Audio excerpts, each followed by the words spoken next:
Hello students. तो अपन आज की क्लास में डिस्कस करेंगे रेजोनेंस और मेसोमेरिक इफेक्ट। जो रेजोनेंस है उसी को ही आप क्या कहते हो, मेसोमेरिक इफेक्ट कहते हैं।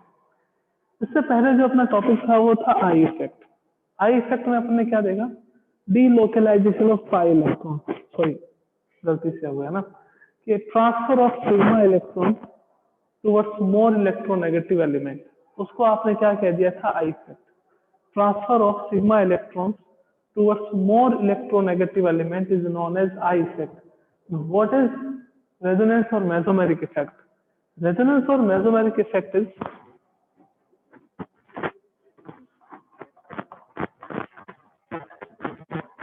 delocalization of pi electrons is known as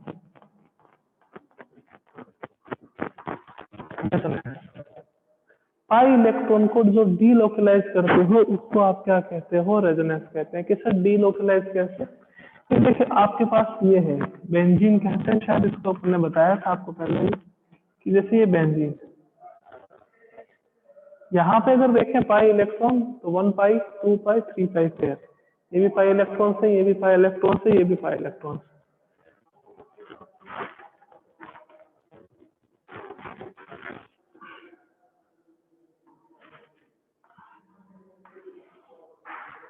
ये मैंने क्या कर दिया, पाई इलेक्ट्रॉन्स को डीलोकलाइज कर दिया, यानी कि पाई इलेक्ट्रॉन की जो पोजीशन है उसको चेंज कर दी। तो इसी प्रोसेस को अपन क्या कहते हैं, रेजोनेंस कहते हैं। ये रेजोनेटिंग स्ट्रक्चर फर्स्ट है, ये रेजोनेटिंग स्ट्रक्चर सेकंड है, और इन दोनों से जो मिलता है वो मिलता है रेजोनेटिंग हाइब्रिड।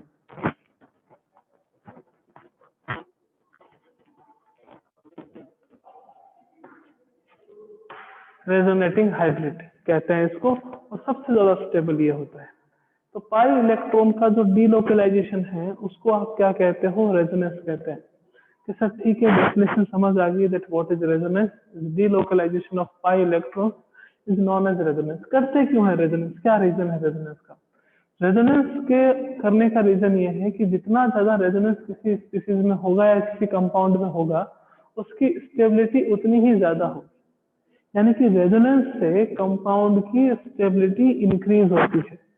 जिस कंपाउंड में रेजोनेंस होगा उसकी स्टेबिलिटी उतनी ही ज्यादा होगी, और जितनी ज्यादा रेजोनेटिंग स्ट्रक्चर का फॉर्मेशन होगा उतनी ही ज्यादा आपके पास रेजोनेंस रहेगा। कि सर ये सर्किल क्या है, इस सर्किल का मतलब क्या है? आप पाई इलेक्ट्रॉन को क्या करते हो, डीलोकलाइज करते हो। तो पाई इलेक्ट्रॉन को डीलोकलाइज करने पर पूरी जो बेंजीन रिंग है, ये आपके पास जो बेंजीन रिंग है, पाई इलेक्ट्रॉन को डीलोकलाइज यूं नहीं करना कि ऐसे उठाया यहाँ रख दी। पाई इलेक्ट्रॉन को डीलोकलाइज कैसे करना है कि यहाँ से आपके पास इलेक्ट्रॉन इस कार्बन पे आ गए, यहाँ से इलेक्ट्रॉन इस कार्बन पे आ गए, यहाँ से इलेक्ट्रॉन इस कार्बन पे आ गए, यहाँ से इलेक्ट्रॉन इस कार्बन पे आ गए। तो इलेक्ट्रॉन जो है वो पूरी रिंग में चक्कर लगाते हैं, इलेक्ट्रॉन जो है वो पूरी रिंग में चक्कर लगाते हैं। तो ये सर्कल क्या शो करता है कि हर एक कार्बन के ऊपर या तो पॉजिटिव चार्ज आएगा या नेगेटिव चार्ज आएगा। वो किस पे डिपेंड करेगा? वो डिपेंड करेगा कि यहाँ पे कौन सा ग्रुप जुड़ा हुआ है। तो ग्रुप की बातें बाद में करेंगे कि कौन कौन से ग्रुप आते हैं जो प्लस एम शो करते हैं, और कौन से ग्रुप आते हैं जो माइनस एम शो करते हैं, है ना। कि प्लस एम वाले क्या करेंगे, माइनस एम वाले क्या करेंगे, वो बाद की बात है। बेसिक चीज क्या है कि आपको क्या करना है, पाई इलेक्ट्रॉन को डीलोकलाइज करना है। तो डीलोकलाइजेशन ऑफ पाई इलेक्ट्रॉन्स को अपन क्या कहेंगे, रेजोनेंस कहेंगे। सर्कल क्या शो करता है, ये कि जो इलेक्ट्रॉन्स हैं, जो चार्ज है, चाहे पॉजिटिव चार्ज है चाहे नेगेटिव चार्ज है, वो चार्ज पूरी बेंजीन रिंग में क्या करता है, चक्कर लगाता रहता है। इसके कारण से यहाँ पे क्या शो करता है, रेजोनेटिंग हाइब्रिड। और ये सबसे ज्यादा स्टेबल होता है, इसकी जो स्टेबिलिटी है वो आपके पास क्या रहती है, मैक्सिमम रहती है। तो रेजोनेंस होगा किसमें, कौन से कंपाउंड से जिसमें रेजोनेंस होगा, रेजोनेंस के लिए कंडीशन क्या है? तो सबसे पहला पॉइंट अपन ने देखा कि that delocalization of pi electron is known as resonance. क्या है, और स्टेबिलिटी के लिए करते हैं।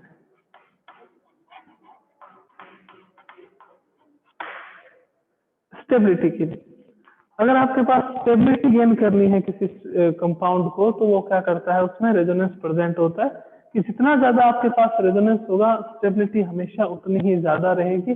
सर कौन सा कंपाउंड में होगा, if compound is planar। Planar compounds में आपके पास क्या रहता है, रेजोनेंस प्रेजेंट होता है। तो डीलोकलाइजेशन ऑफ पाई इलेक्ट्रॉन और स्टेबिलिटी, और कंपाउंड आपके पास क्या होना चाहिए, प्लेनर होना चाहिए। प्लेनर का मीन्स क्या हो गया कि अगर आपके पास जो हाइब्रिडाइजेशन है वो हाइब्रिडाइजेशन या तो sp2 होना चाहिए या sp, यानी कि जो मॉलिक्यूल है उस मॉलिक्यूल में जितने भी एटम्स आ रहे हैं वो सारे के सारे एटम या तो sp हाइब्रिडाइज हो या sp2 हाइब्रिडाइज हो, यानी कि कोप्लेनर हो। मीन्स अपन कह सकते हैं कि एरोमेटिक, अपन ऑर्गेनिक स्टार्टिंग में एरोमेटिक के बारे में भी डिस्कस करा था कि what are the aromatic compounds. तो कंपाउंड अगर एरोमेटिक होंगे तो वहां पे क्या प्रेजेंट होगा, वहां पे रेजोनेंस प्रेजेंट होगा। ओके, अब देखते हैं आगे कंडीशन क्या है रेजोनेंस।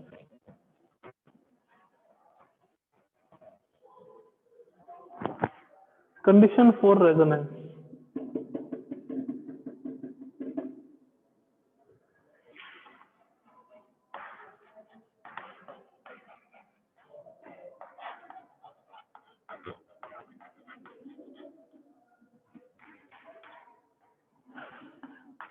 फर्स्ट कंडीशन कि double bond, single bond, double bond alternative order में present.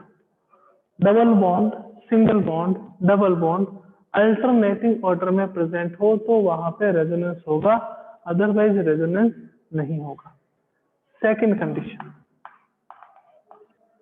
Double bond, single bond, positive charge. Double bond, single bond, positive charge अगर अल्टरनेटिव ऑर्डर में प्रेजेंट होगा तो वहां पे रेजोनेंस होगा, अदरवाइज रेजोनेंस नहीं होगा। फर्स्ट कंडीशन क्या है, double bond, single bond, double bond. Double bond, single bond, positive charge. Third condition क्या है, double bond, single bond, negative charge alternative order में। फोर्थ आपके पास क्या जाती है, double bond, single bond, lone pair of electron, loan pair of electron alternative order में present हो। तो इन शॉर्ट अपन क्या कह सकते हैं कि अगर किसी भी सिस्टम में कोई भी कंपाउंड है उसमें कॉन्जुगेटेड सिस्टम प्रेजेंट हो, कॉन्जुगेटेड सिस्टम का मीनिंग क्या हो गया कि अल्टरनेटिव ऑर्डर प्रेजेंट हो, तो वहां पे क्या होता है, रेजोनेंस होता है। तो रेजोनेंस के लिए condition double bond, single bond, double bond. Second, double bond, single bond, positive charge. Third, double bond, single bond, negative charge. Fourth, double bond, single bond, lone pair of electron. Fifth आपके पास एक और आता है कि double bond, single bond, free radical.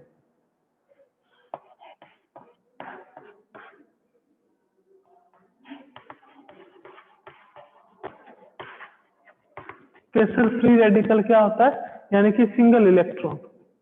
Lone pair की जगह आपके पास अगर सिंगल इलेक्ट्रॉन है तो भी रेजोनेंस होगा वहां पे। और एक और कंडीशन आ जाती है कि double bond, single bond, vacant orbital अगर किसी के पास प्रेजेंट हो तो वहां पे भी क्या होगा, रेजोनेंस होगा। तो अगर किसी के पास कॉन्जुगेटेड सिस्टम हो, मीन्स ये सब चीजें अल्टरनेटिव ऑर्डर में हो, तो double bond, single bond, double bond, double bond, single bond, positive charge, double bond, single bond, negative charge, double bond, single bond, lone pair of electron, double bond, single bond, single electron या free radical, double bond, single bond, vacant orbital. अगर किसी compound के पास ये सब conditions हैं तो वहां पे रेजोनेंस होगा, अदरवाइज रेजोनेंस नहीं होगा। कि सर कुछ एग्जांपल्स बता दो, तो देखिएगा आपके पास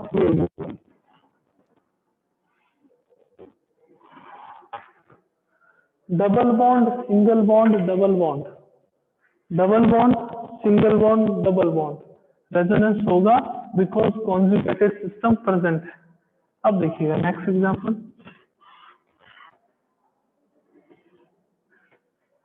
ये आ गया आपके पास double bond, single bond, double bond, single bond, single bond, conjugated system नहीं है, रेजोनेंस नहीं होगा, रेजोनेंस नहीं होगा। आपके पास आ गया CH2 double bond CH, single bond CH, CH2 पे positive charge, double bond single bond positive charge, double bond single bond positive charge, conjugated system है तो यहाँ पे रेजोनेंस होगा, यहाँ पे रेजोनेंस होगा। CH2 double bond CH, single bond CH2 पे नेगेटिव चार्ज, यहाँ पे भी रेजोनेंस होगा बिकॉज कॉन्जुगेटेड सिस्टम प्रेजेंट है, double bond single bond negative charge. तो जिसमें भी कॉन्जुगेटेड सिस्टम प्रेजेंट हो उसमें हमेशा रेजोनेंस क्या रहता है, प्रेजेंट होता है। जैसे यहाँ बात करें तो कॉन्जुगेटेड सिस्टम था, रेजोनेंस होगा, यहाँ कॉन्जुगेटेड सिस्टम नहीं था, यहाँ कॉन्जुगेटेड सिस्टम है, यहाँ कॉन्जुगेटेड सिस्टम है, तो यहाँ पे क्या होगा, रेजोनेंस होगा। जैसे आपके पास एक एग्जाम्पल ये आ गया,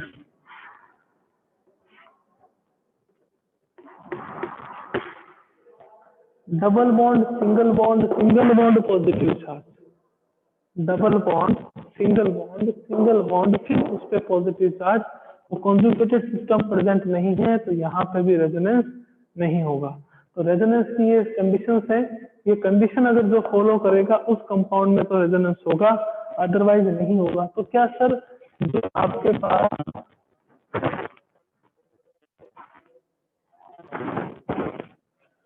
साइक्लोहेक्सेन है उसमें रेजोनेंस नहीं होता क्योंकि यहाँ पे कॉन्जुगेटेड सिस्टम प्रेजेंट नहीं है, सारे के सारे सिंगल बॉन्ड है। तो अगर यहाँ पे डबल बॉन्ड आ जाए तो यहाँ पे डबल बॉन्ड आ जाए तो भी रेजोनेंस नहीं होगा because double bond single bond, single bond single bond, single bond के सर यहाँ पे भी अगर डबल बॉन्ड आ जाए तो देखिएगा double bond single bond, single bond double bond, single bond single bond, तो इस कंडीशन में भी रेजोनेंस पॉसिबल नहीं है बिकॉज इन रेजोनेंस जो कॉन्जुगेटेड सिस्टम है वो प्रेजेंट होता है, यानी कि जो double bond single bond double bond है, double bond single bond positive charge है, double bond single bond negative charge है, double bond single bond non pair of electron है, double bond single bond free radical है, double bond single bond vacant orbital है, तो ही resonance possible होगा, otherwise resonance possible नहीं होगा। कि सर ऐसा कोई स्पीशीज आ जाए तो CH2 double bond CH, single bond BH2, तो यहाँ पे रेजोनेंस होगा बिकॉज बोरोन के पास वैकेंट ऑर्बिटल प्रेजेंट है। कि सर कैसे प्रेजेंट है, बोरोन के पास वैकेंट ऑर्बिटल प्रेजेंट होते हैं, बोरोन का कॉन्फ़िगरेशन देख लीजिए, उसके अकॉर्डिंग पता चल जाएगा, तो इसमें रेजोनेंस आपके पास होगा। तो रेजोनेंस की कंडीशंस हैं जो मैंने आपको सारी एक्सप्लेन करी है।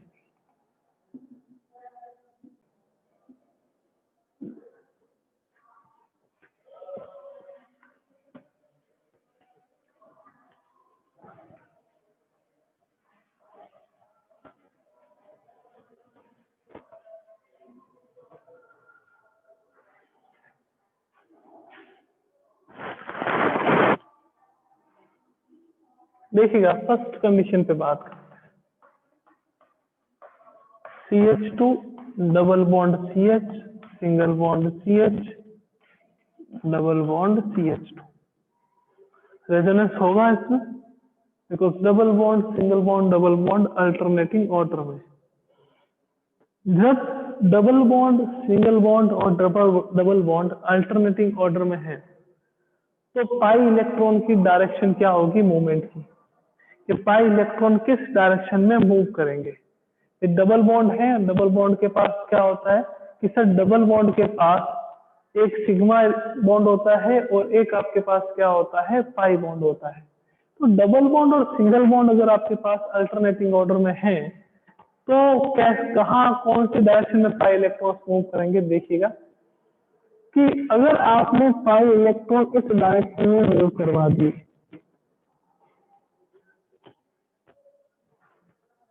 है ना, डायरेक्शन एक ही रखनी है, कि ऐसा नहीं है कि पाई इलेक्ट्रॉन को आप यहाँ इस कार्बन पे मूव करवा दो और यहाँ पे पाई इलेक्ट्रॉन को इस कार्बन पे मूव करवा दो, ऐसा नहीं होना चाहिए। जो डायरेक्शन भी मूवमेंट के इलेक्ट्रॉन के मूवमेंट की वो डायरेक्शन हमेशा क्या रहेगी, सेम रहेगी। अगर आप एक ही इसी डायरेक्शन में अगर मूव करवा रहे हो तो जितने भी पाई इलेक्ट्रॉन्स है वो इसी डायरेक्शन में मूव करेंगे। अगर आप इस डायरेक्शन में मूव करवा रहे हो तो जितने भी पाई इलेक्ट्रॉन्स है वो इस डायरेक्शन में ही मूव करेंगे। तो जो डायरेक्शन है पाई इलेक्ट्रॉन्स के मूवमेंट की वो डायरेक्शन सेम डायरेक्शन होनी चाहिए। डायरेक्शन क्या होनी चाहिए, अपने पास सेम होनी चाहिए। तो देखिएगा दो रेजोनेटिंग स्ट्रक्चर के बीच में जो एरो लगता है वो डबल हेडेड होता है। डबल हेडेड एरो से इसको शो करते हैं। CH2 double bond CH single bond CH। इसके इलेक्ट्रॉन तो इसके पास गए ही, साथ में इसके इलेक्ट्रॉन भी यहाँ चले गए, तो इसके ऊपर कौन सा चार्ज आएगा, पॉजिटिव। और सिंगल बॉन्ड आपके पास CH2 क्या आ गया, नेगेटिव। तो ये है रेजोनेटिंग स्ट्रक्चर फर्स्ट, ये है रेजोनेटिंग स्ट्रक्चर सेकंड। कि सर मैं अगर यहाँ करूं तो मैंने कहा आपकी मर्जी, आप किसी भी डायरेक्शन में मूव करवाइए, आपको कौन मना करने वाला है। अभी तक तो ये ध्यान रखिएगा कि अगर ओनली पाई इलेक्ट्रॉन्स हो, डबल बॉन्ड है ना, कोई पॉजिटिव चार्ज नहीं है, कोई नेगेटिव चार्ज नहीं है, तो आप किसी भी डायरेक्शन में मूव करवाइए, आपको मना नहीं है। तो यहाँ पे क्या आ जाएगा, नेगेटिव चार्ज। CH पे कौन सा चार्ज आ जाएगा, positive, CH double bond CH2। तो ये आपके पास पहली रेजोनेटिंग स्ट्रक्चर आ गई। कि सर अब यहाँ पे देखिए double bond single bond positive charge है, डबल बॉन्ड है, सिंगल बॉन्ड है, पॉजिटिव चार्ज है, अल्टरनेटिंग ऑर्डर में। तो अपनी भी तो दूसरी कंडीशन यही थी कि डबल बॉन्ड सिंगल बॉन्ड जो है वो पॉजिटिव चार्ज से वो अल्टरनेटिंग ऑर्डर में प्रेजेंट है। तो जब double bond single bond positive charge alternating order में आ जाए तो क्या करेंगे, तो जो पाई इलेक्ट्रॉन्स हैं वो हमेशा पॉजिटिव चार्ज इलेक्ट्रॉन की ओर मूवमेंट करेंगे। वो हमेशा कहाँ मूवमेंट करेंगे, पॉजिटिव चार्ज इलेक्ट्रॉन की ओर, पॉजिटिव चार्ज स्पीशीज की ओर, पॉजिटिव चार्ज स्पीशीज की ओर मूवमेंट करेंगे पाई इलेक्ट्रॉन। तो आपके पास क्या आएगा, CH2 single bond CH double bond CH single bond CH2। इस पे कौन सा चार्ज आ गया, पॉजिटिव, और इस पे कौन सा चार्ज आ गया आपके पास, नेगेटिव। कि सर हमें तो इसको चेंज करना है, तो आप इसको कर दीजिए।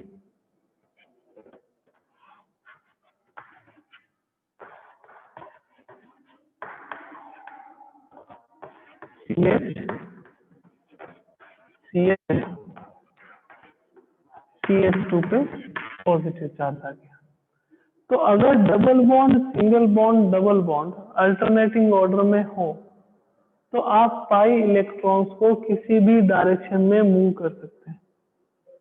अगर double bond single bond positive charge alternating order में हो, double bond single bond positive charge alternating order में हो, तो पाई इलेक्ट्रॉन की जो मूवमेंट है वो पॉजिटिव चार्ज वाले डायरेक्शन की ओर होगी। कि जिस डायरेक्शन में पॉजिटिव चार्ज है पाई इलेक्ट्रॉन्स उसी डायरेक्शन में मूव करेंगे। कि आपके पास जैसे CH2 double bond CH single bond positive charge, तो पॉजिटिव चार्ज यहाँ है तो पाई इलेक्ट्रॉन जो है वो पॉजिटिव चार्ज की ओर आएंगे, पाई इलेक्ट्रॉन जो है वो पॉजिटिव चार्ज की ओर आएंगे। तो आपके पास स्ट्रक्चर ये बन जाएगी।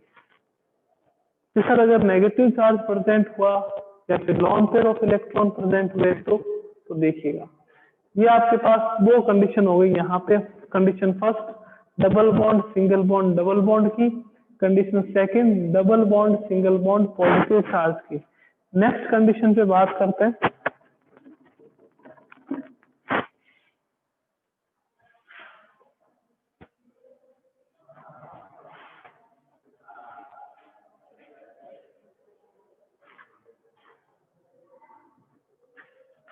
कि आपके पास आ गया CH double bond CH single bond OH। OH में ऑक्सीजन के पास क्या है, लॉन पेयर ऑफ इलेक्ट्रॉन्स। तो अगर आपके पास double bond single bond lone pair of electron alternating order में present, double bond single bond lone pair of electron alternating order में प्रेजेंट हो तो lone pair of electron always move towards pi electron. जो इनकी direction है वो आपके पास क्या रहेगी, पाई इलेक्ट्रॉन की ओर रहेगी, पाई इलेक्ट्रॉन के ओर जाएंगे। तो अगर लोन पेयर ऑफ इलेक्ट्रॉन यहाँ आते हैं तो यहाँ आने पर क्या होगा कि सर यहाँ आने पर तो इस कार्बन और ऑक्सीजन के बीच में डबल बॉन्ड आ जाएगा। तो इनके बीच में अगर डबल बॉन्ड आ जाएगा तो इस कार्बन की वैलेंसी कितनी हो जाएगी 5 के। सर कैसे कि 2 बॉन्ड तो यहाँ बना रहा है, 2 बॉन्ड यहाँ बनाएगा 4 और एक आपके पास कार्बन के साथ बॉन्ड बना रहा है। तो टोटल नंबर ऑफ बॉन्ड कितने हो गए 5 and carbon is the grandfather of the organic chemistry. तो इसके साथ बदतमीजी एकदम भी नहीं चलेगी बिकॉज कार्बन की मैक्सिमम वैलेंसी कितनी होती है 4, maximum valency of carbon is 4। यहाँ पे कार्बन की वैलेंसी कितनी हो रही है 5। कंडीशन ध्यान में रखिएगा कि double bond single bond lone pair of electron अगर अल्टरनेटिंग ऑर्डर में प्रेजेंट है तो लोन पेयर ऑफ इलेक्ट्रॉन हमेशा मूव करते हैं पाई इलेक्ट्रॉन्स की ओर। Lone pair of electron move towards pi electron pair, है ना, पाई इलेक्ट्रॉन की ओर मूव करेंगे। तो पाई इलेक्ट्रॉन की ओर मूव करेंगे तो इस कार्बन पे कौन सा बॉन्ड आएगा, किससे डबल बॉन्ड आएगा। इस कार्बन से डबल बॉन्ड आएगा तो 2 वैलेंसी कार्बन की ये होगी, 2 वैलेंसी कार्बन की होगी, टोटल कितनी होगी 4 और एक वैलेंसी हाइड्रोजन के साथ होगी। तो कार्बन की यहाँ टोटल वैलेंसी कितनी हो जाएगी आपके पास, total valency of carbon will be 5 और कार्बन की मैक्सिमम वैलेंसी कितनी होती है कि सर 4 होती है। तो यहाँ से इलेक्ट्रॉन यहाँ चले जाएंगे और रेजोनेटिंग स्ट्रक्चर आपके पास क्या आ जाएगी CH2 negative CH double bond OH और ऑक्सीजन के ऊपर कौन सा चार्ज, पॉजिटिव चार्ज। ऑक्सीजन के ऊपर कौन सा चार्ज आ जाएगा आपके पास, पॉजिटिव चार्ज आ जाएगा। तो ये रेजोनेंस हो गया। अगर double bond single bond lone pair of electron alternating order में प्रेजेंट हैं तो lone pair of electron will always move towards pi electrons और double bond. Lone pair electron जो है वो या पाई इलेक्ट्रॉन की ओर जाएंगे या डबल बॉन्ड की ओर जाएंगे, एक ही बात। तो डबल बॉन्ड की ओर जाएंगे तो इस ऑक्सीजन पे तो कौन सा चार्ज आ जाएगा, पॉजिटिव, क्योंकि इसके इलेक्ट्रॉन से आवेश। यहाँ पे कौन सा चार्ज आ जाएगा आपके पास, नेगेटिव, बिकॉज यहाँ पे डबल बॉन्ड आने से इस कार्बन की वैलेंसी 5 हो रही थी, इस कार्बन की वैलेंसी अगर 5 हो रही है तो ये पॉसिबल नहीं है। तो ये इलेक्ट्रॉन आगे वाले कार्बन पे शिफ्ट हो जाएंगे तो आपके पास इस कार्बन पे नेगेटिव चार्ज और इस कार्बन पे ऑक्सीजन पे आपके पास क्या आ जाएगा, पॉजिटिव चार्ज आ जाएगा। तो ये थर्ड कंडीशन है ना। 3 कंडीशन अपन देख चुके हैं। फर्स्ट आपके पास double bond single bond, double bond alternating order में। Second condition double bond single bond positive charge alternating order में। Third condition double bond single bond lone pair of electron alternating. Next class जो अपनी कल class रहने वाली है उसमें अपन देखेंगे 4th 5th जो भी आपके पास है, उसके बाद कुछ एग्जांपल्स करेंगे रेजोनेंस के ताकि अपने और डाउट क्लियर हो जाए और उसके बाद अपने पास क्या आएगा, एप्लीकेशन ऑफ रेजोनेंस। ओके, तो मिलते हैं कल की क्लास में। Till then take care and bye.